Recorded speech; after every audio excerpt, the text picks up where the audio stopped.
To update the state, we need to add a counter ID parameter here, so we know which counter we need to remove from this list.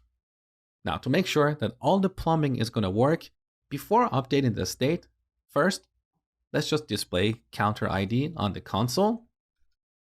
Now we need to go back to our counter component. Here's our delete button. We need to change this expression and pass the ID of this counter. So as you have learned before, we pass an arrow function, and here we call onDelete with this.props.id. Now let's test this. So back in the browser, I'm going to delete the first counter. You can see the ID of that counter is 1. Beautiful. Let's try another one. That is counter with ID 2. Perfect.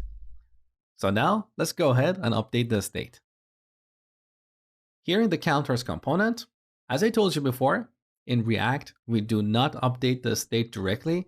In other words, we're not going to remove a counter from this array. Instead, we're going to create a new array without a given counter, and then call the setState method of our component and let React update the state. So here I'm going to define a new constant, call it counters. We're going to set this to this.state.counters.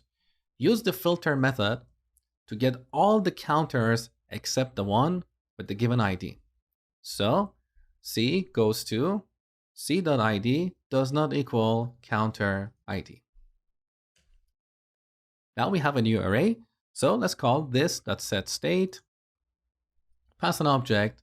We want to overwrite the counters property with this counters constant. Also, as I told you before, here, because the key and value are the same, we can simplify this code like this. Now, let's test this. So back in the browser, I'm going to delete the first counter, gone, another one, beautiful.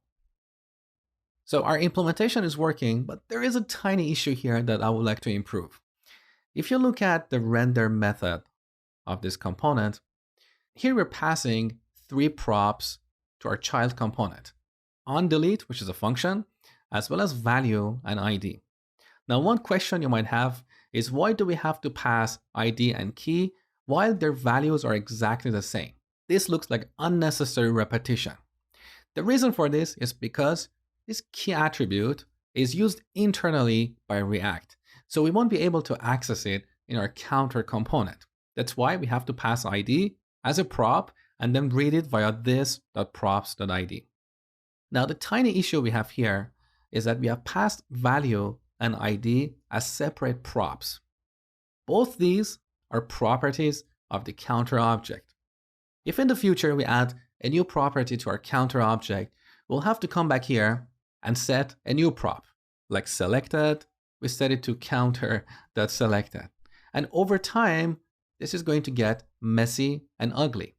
The whole point of using objects is to encapsulate related values.